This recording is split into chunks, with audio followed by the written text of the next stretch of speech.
Bien, vamos a empezar con apóstoles y profetas hoy día.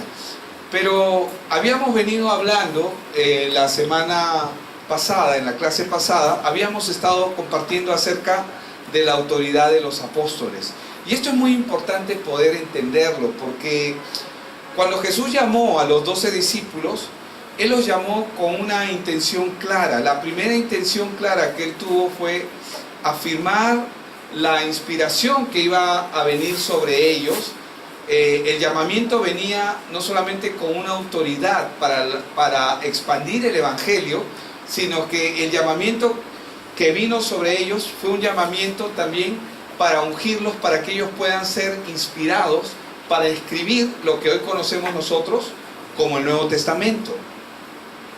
Ahora, hemos visto que las escrituras en general, de Génesis a Malaquías, hasta ese momento, si nos ponemos en el tiempo de los apóstoles, fueron inspiradas por Dios.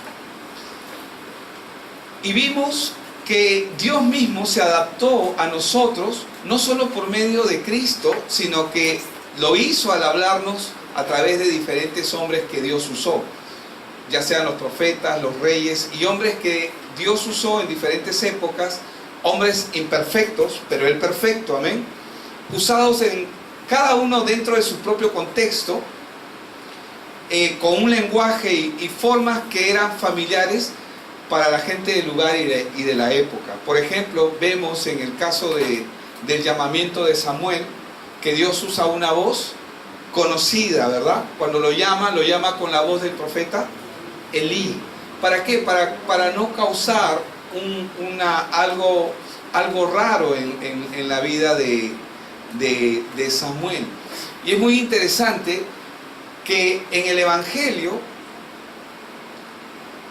o el Evangelio mejor dicho, está más claro en el Nuevo Testamento, pero el Evangelio no es posible entenderlo sin el Antiguo Testamento.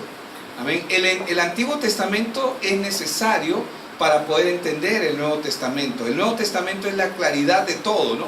Porque en el Antiguo Testamento nosotros vemos sombra de lo que va a ocurrir, sombras y tipos, y en el Nuevo Testamento nosotros vemos el cumplimiento de todas las cosas.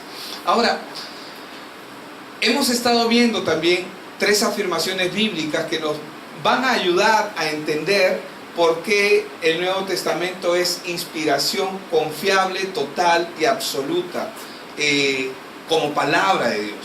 Yo sé que ninguno de los que están acá desconfían de eso, pero es importante enseñarlo y es importante traer una claridad de que el Nuevo Testamento es claridad de Dios. ¿Por qué? Porque como ustedes saben que, por ejemplo, los judíos aceptan el Antiguo Testamento, pero no aceptan el Nuevo Testamento, ¿verdad? Ellos aceptan la Torá, es su libro principal, básico, y aceptan los libros de los profetas, pero ellos tienen otro libro que acompaña, que es un libro de tradiciones y de interpretación, que lo llaman el Talmud. Ahora, nosotros hemos estado viendo y vamos a ver 3 afirmaciones que nos van a ayudar a entender a nosotros como creyentes que necesitamos entender que los discípulos fueron escogidos por Dios con este propósito y que ellos estuvieron llenos con la autoridad de Dios para hacer lo que Dios les mandó a hacer.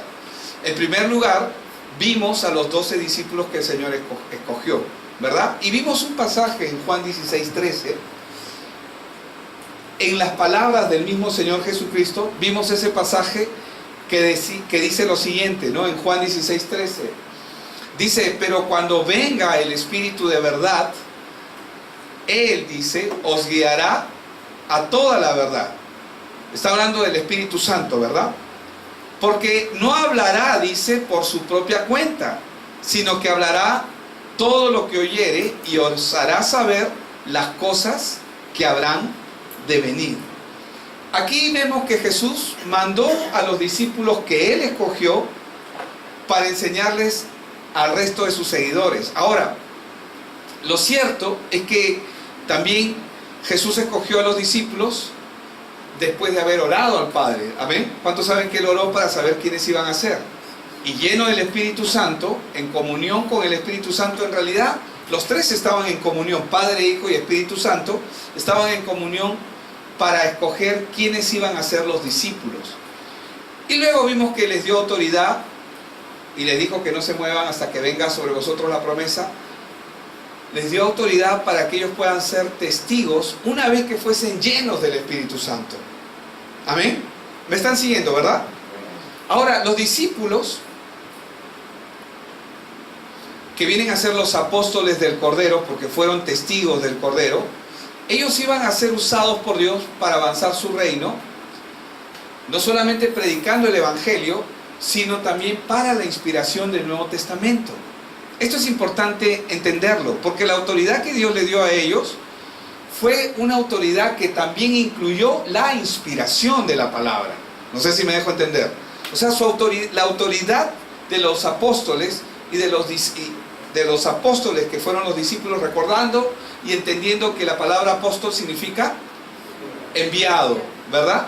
Los enviados, porque ellos fueron enviados.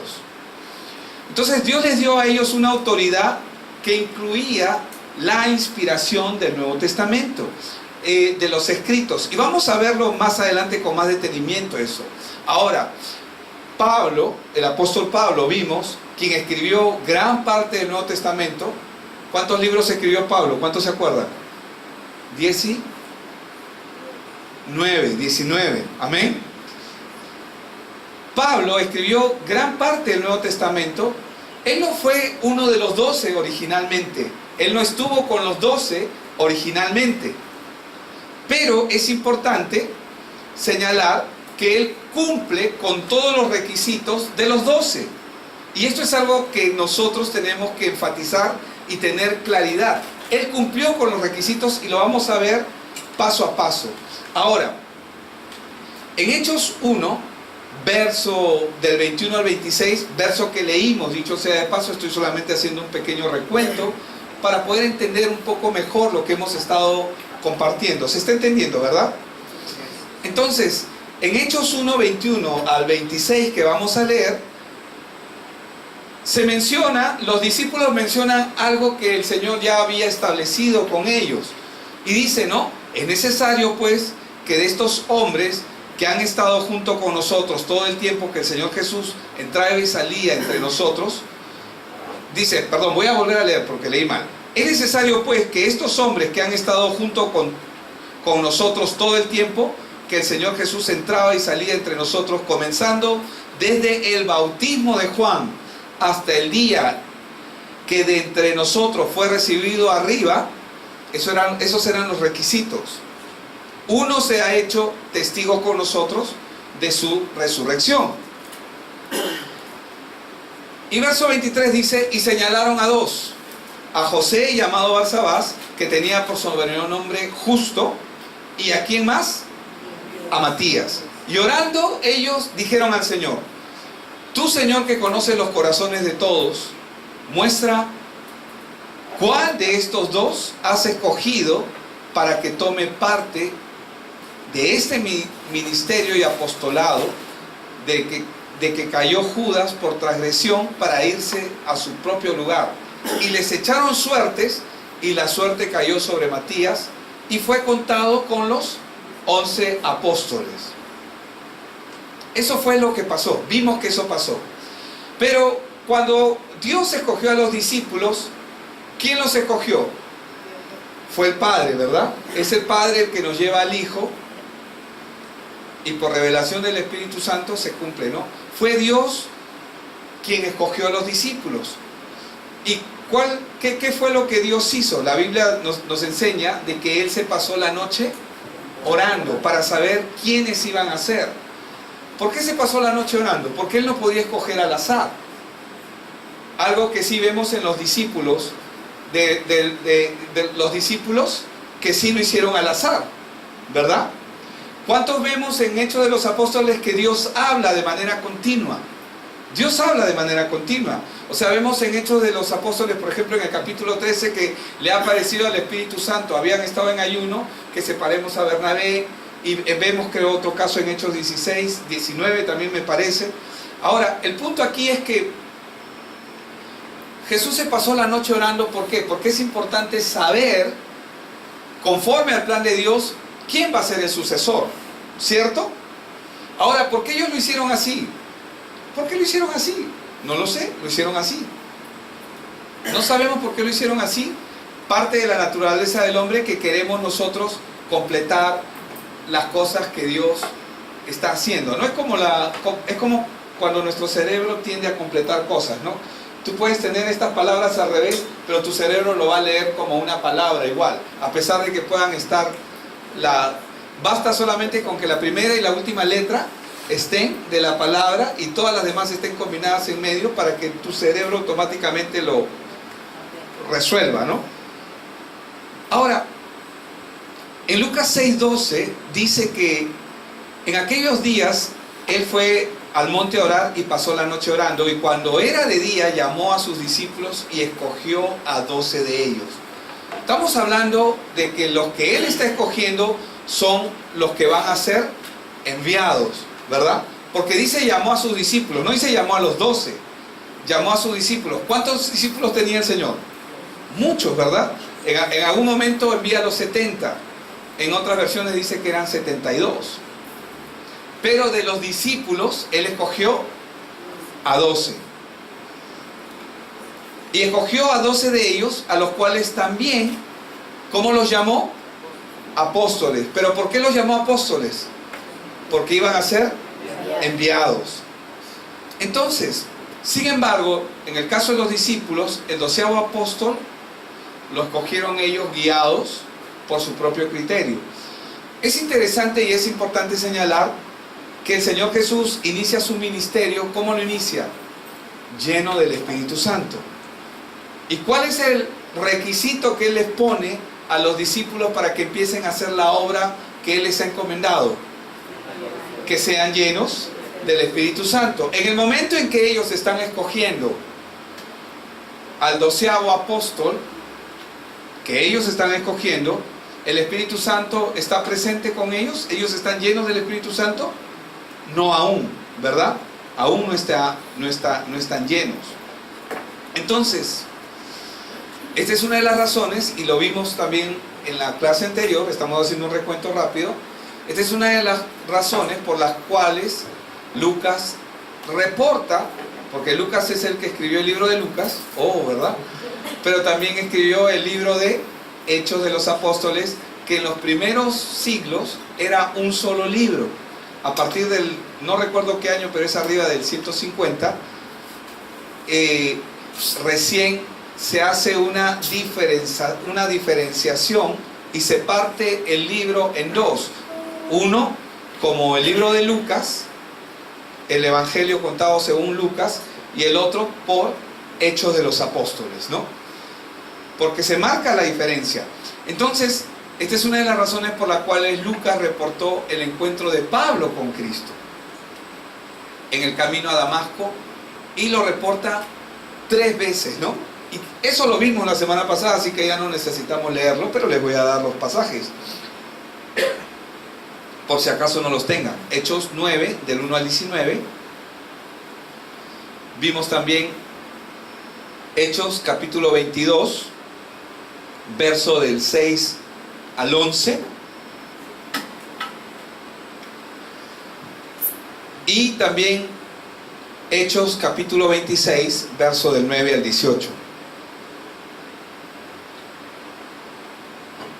Es solo para tener referencia, porque ya hemos leído cada uno de esos pasajes. Amén. Entonces, el mismo Pablo, a través del libro de Gálatas, nos hace ver que él pasó años en el desierto de Arabia, pero con Cristo, siendo entrenado, ¿no? Y lo leímos también, Gálatas 1, del 11 al capítulo 2, 10. Pero en ese mismo pasaje también se nos confirma que los apóstoles en Jerusalén confirmaron la autoridad apostólica de Pablo. Tal como Pablo lo dijo, una vez que Jesús se apareció a todos, y él lo expresa de esta manera en 1 Corintios 15, del 8 al 9, él lo expresa de esta manera: y al último de todos, dice, ¿no? Hablando de sí mismo, como a un abortivo, dice él, me apareció a mí, porque yo soy ¿Qué dice? El más pequeño de los discípulos. ¿Dice eso? No lo tienen en pantalla. Es 1 Corintios 15, verso 8 y 9. Estoy leyendo el verso 9. 1 Corintios capítulo 15, verso 9. Porque yo soy el más pequeño, dice, de los apóstoles, que no soy digno de ser llamado apóstol. No dice discípulo, ¿verdad? Porque Jesús escogió a los apóstoles con un plan y con un propósito específico. ¿Para qué? Para ser enviados. A ninguno les prometió,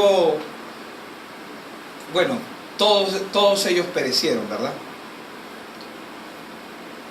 Él lo que les prometió fue: el que no toma su cruz y me sigue no es digno de mí, a los discípulos. Pero los apóstoles, cuando se concentra en los apóstoles, nosotros vemos que él dice, ¿no? Porque yo, dice el apóstol Pablo, soy el más pequeño de los apóstoles, que no soy digno de ser llamado apóstol, porque perseguía a la iglesia de Dios. Ahora, sin embargo, Pablo fue el único apóstol con autoridad que no estuvo durante el ministerio terrenal de Jesús. No estuvo durante el ministerio. Pero ¿cuántos saben que el ministerio de nuestro Señor continúa? Continúa aún ahora. Pero él, cuando Jesús dijo consumado es, ya se hizo todo. ¿Cuántos saben que es así? Ya está hecho todo, porque ha sido ya consumada su obra. Cuando él dijo consumado es, ya el príncipe de este mundo ya ha sido juzgado. Ustedes saben eso está escrito en la palabra. El príncipe de este mundo ya fue juzgado. Él ya anuló el acta de los decretos que había contra nosotros. Él ya le quitó el poder al que tenía el imperio de la muerte. Y la prueba de ello, ¿cuál es? La resurrección. ¿Por qué Cristo resucita? Porque para demostrar que Satanás ya no tiene el imperio de la muerte, y que así como Él resucitó, los que estamos en Él, cuando Él venga, si estamos en polvo para esa época, no sabemos cuándo va a venir el Señor, del polvo seremos levantados nuevamente. Amén.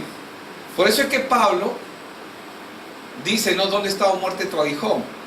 Porque ya no hay poder. Ya Satanás no tiene ningún poder. Es más, él ya ha sido sentenciado, ya ha sido juzgado. El Señor ya lo derrotó. Ahora,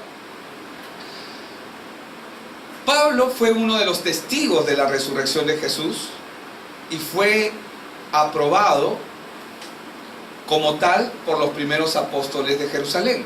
Vamos a ver un pasaje en 2 Corintios capítulo 12 y vamos a leer desde el verso 1, 1 Corintios 12, y vamos a leer desde el verso 1 hasta el 9. 2 Corintios 12, verso del 1 al 9. Y quizás podamos leer un poco más, pero vamos a ir paso a paso. Ciertamente, ¿qué dice él? No me conviene, dice, gloriarme, pero vendré a las visiones y a las revelaciones del Señor. Es interesante, porque esto es muy importante poder entenderlo. Y él habla de sí, ¿no? Conozco a un hombre, dice en el verso 2, en Cristo. ¿Cuántos dicen amén? Porque tiene que ser en Cristo, amén. Si no, que hace 14 años, sin el cuerpo no lo sé, si fuera del cuerpo no lo sé, Dios lo sabe, fue arrebatado al tercer cielo. Algunos teólogos piensan de que este momento fue cuando él fue arrastrado por el caballo a las afueras de la ciudad.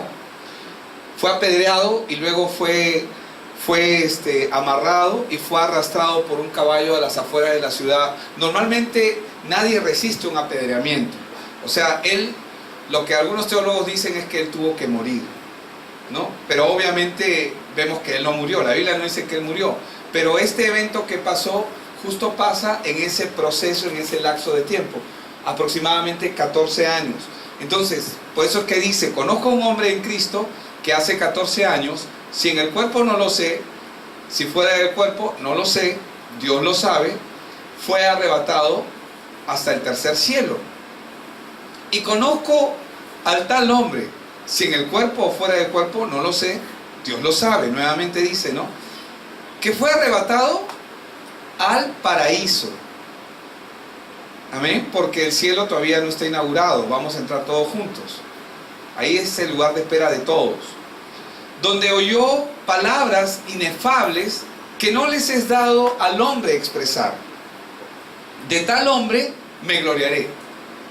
Y lo dice, ¿no?, enfáticamente. De tal hombre me gloriaré, pero de mí mismo en nada me gloriaré, sino en mis debilidades.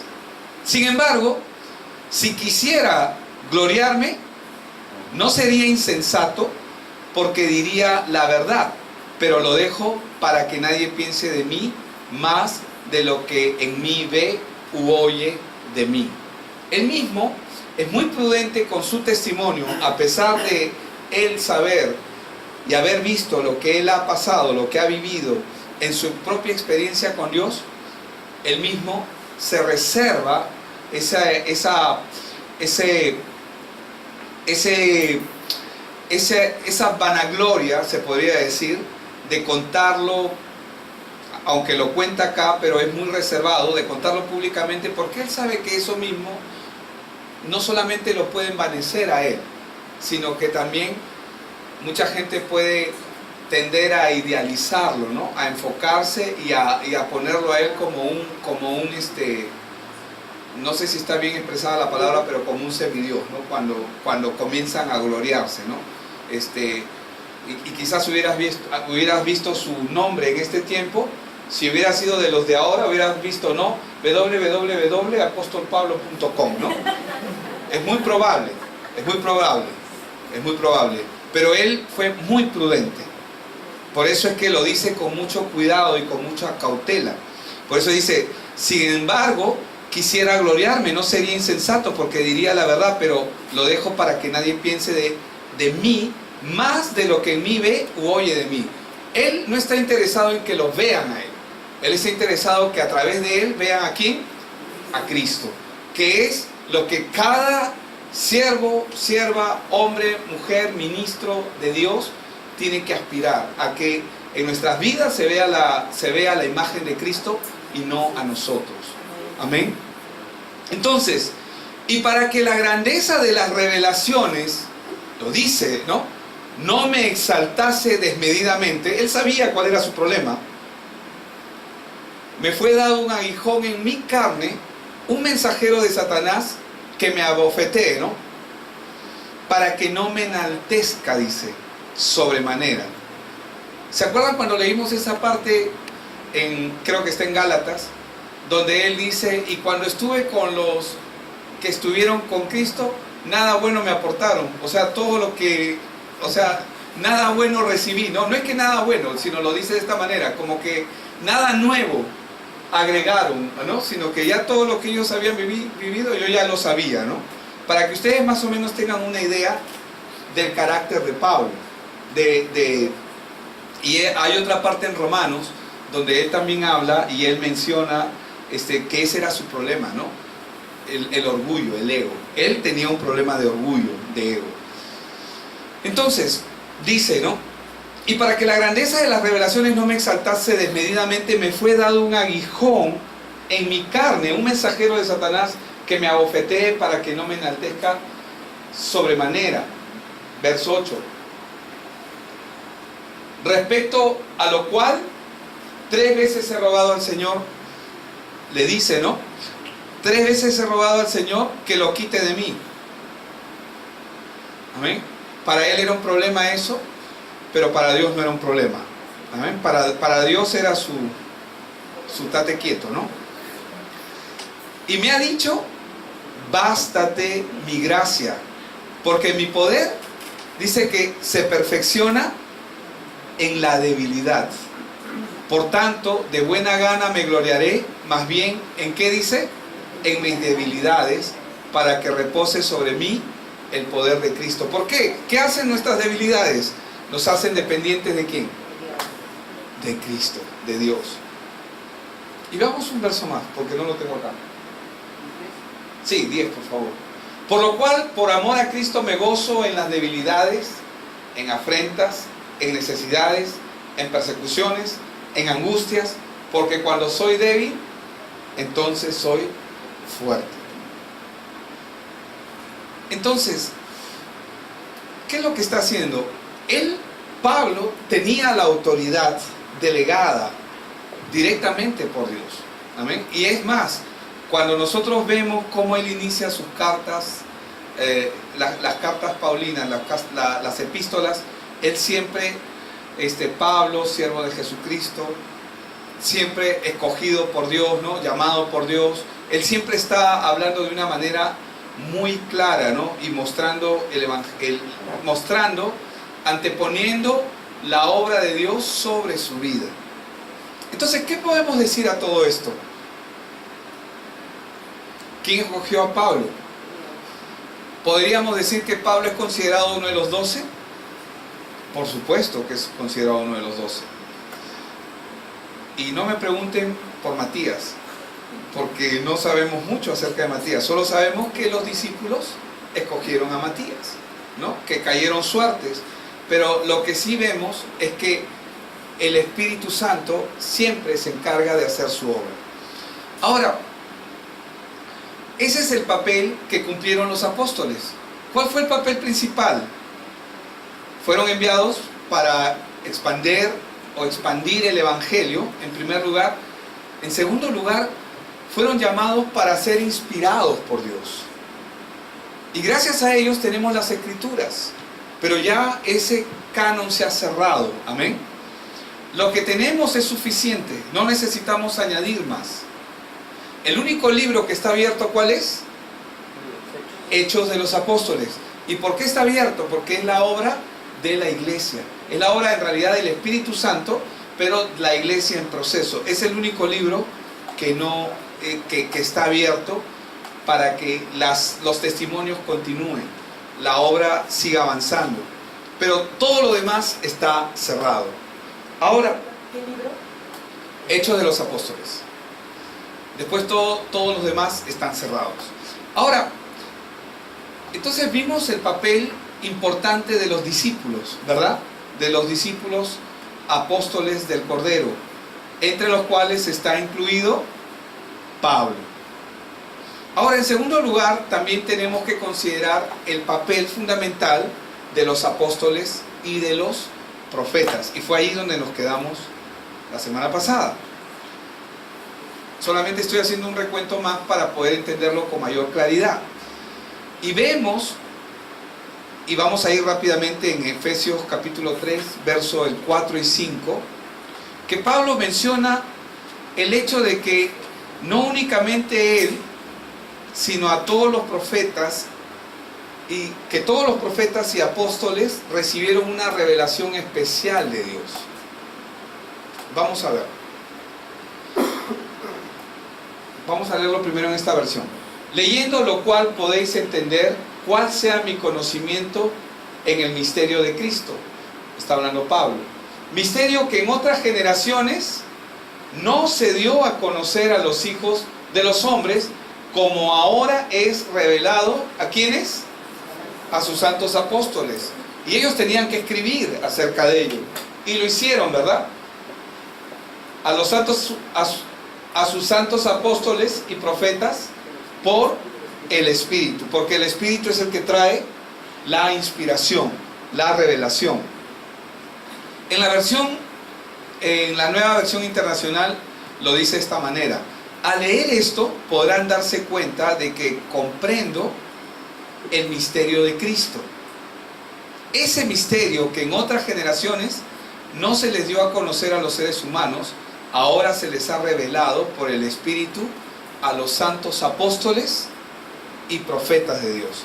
Ahora, Pablo se refiere a que estas enseñanzas que se habían mantenido en secreto o en misterio, ¿no? Como lo dice ahí en la palabra, el Espíritu Santo es quien se lo ha revelado a los apóstoles y los profetas, 100% inspirados por Dios. Es por esta razón que Pablo también menciona en Efesios 2, verso del 20 al 21, que lo vamos a leer en un momento, él menciona sobre todo a ellos, ¿no? A los primeros apóstoles y profetas del primer siglo como los pilares de la iglesia, las columnas que van a sostener la iglesia de Cristo. ¿Por qué? Vamos a ver qué dice Efesios 2, 20, 21. Efesios 2, 20 primero. Dice, edificados sobre el fundamento de los apóstoles y profetas.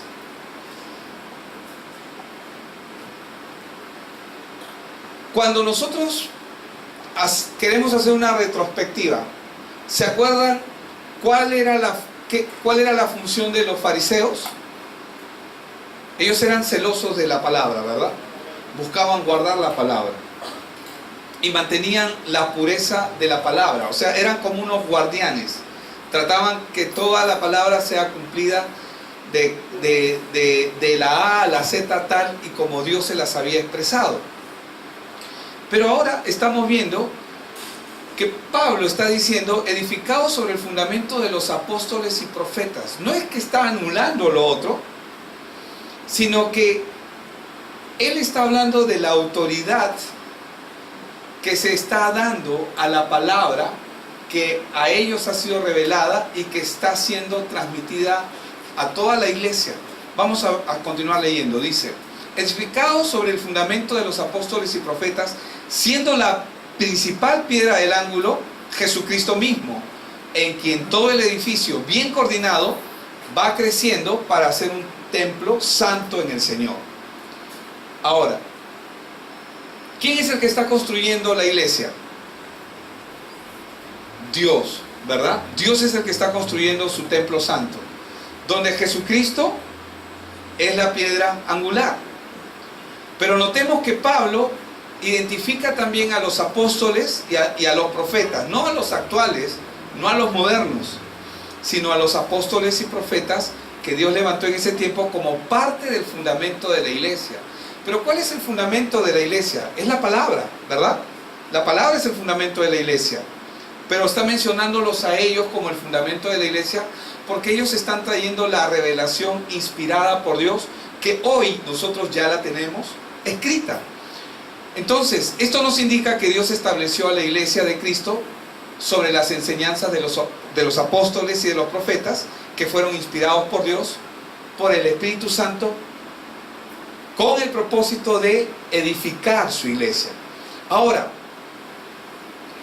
vamos a ver ahora la autoridad que tienen los libros del Nuevo Testamento, que este era el tercer punto que la semana pasada no tocamos, porque nos quedamos en apóstoles y profetas, que es lo que hemos estado viendo. Y vamos a ver ahora la autoridad de los libros del Nuevo Testamento. Por ello, tenemos que señalar que los mismos apóstoles, ellos comenzaron a considerar las escrituras que en ese momento circulaban solamente como cartas, como testimonios, es decir, los libros del Nuevo Testamento, al igual a las escrituras del Antiguo Testamento. ¿Me están siguiendo, verdad? ¿Sí? ¿Estamos ahí? ¿Hasta ahí todo bien? ¿Nadie se durmió? ¿Alguien voló? Todos estamos aquí, ¿verdad? Amén.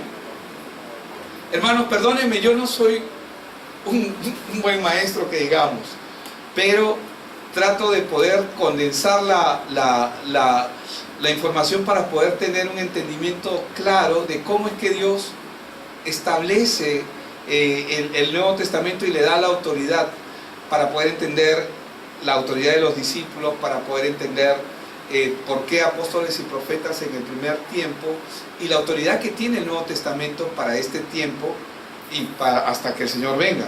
Ahora, de acuerdo a este punto, de acuerdo a esto, vamos a ver varias veces en el Nuevo Testamento cómo hay una comparación del Antiguo Testamento con el Nuevo Testamento e incluso una, no sé si la palabra sería simbiosis o una conjunción de ellos como uno solo. Vamos a verlo en 2 de Pedro capítulo 3, vamos a leer del verso 15 al 18.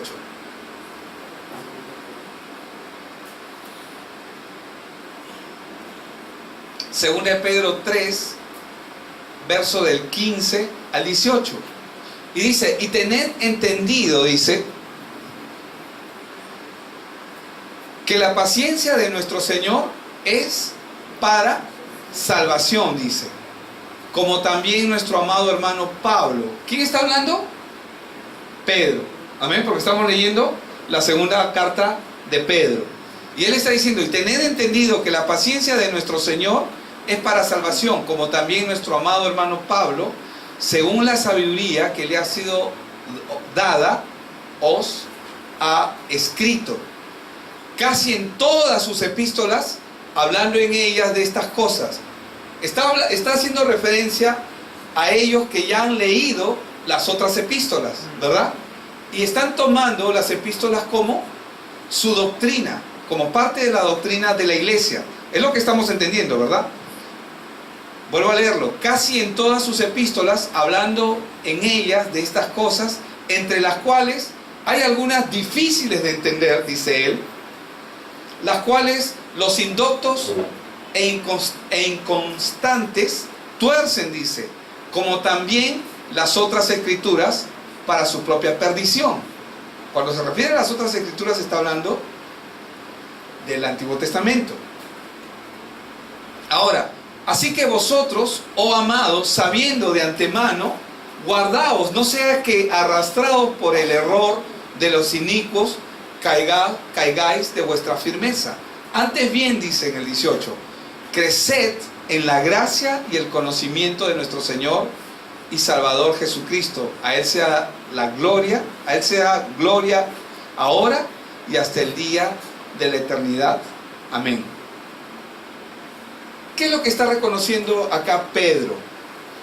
Él está reconociendo que Pablo escribió según la sabiduría que le ha sido dada. Él está reconociendo la escritura de Pablo como sabiduría que le ha sido otorgada, es decir, como inspiración de parte de Dios. Amén. En otras palabras, los libros que escribió el apóstol Pablo tenían la autoridad y tienen la autoridad de Dios, a pesar de Pablo. Amén. ¿Cuántos dicen amén? La palabra, cuando nosotros comenzamos a compartir el evangelio a una persona que no tiene evangelio, que necesita evangelio, a pesar de nosotros, el evangelio mantiene su poder, su firmeza, su vigencia, su pureza, ¿no?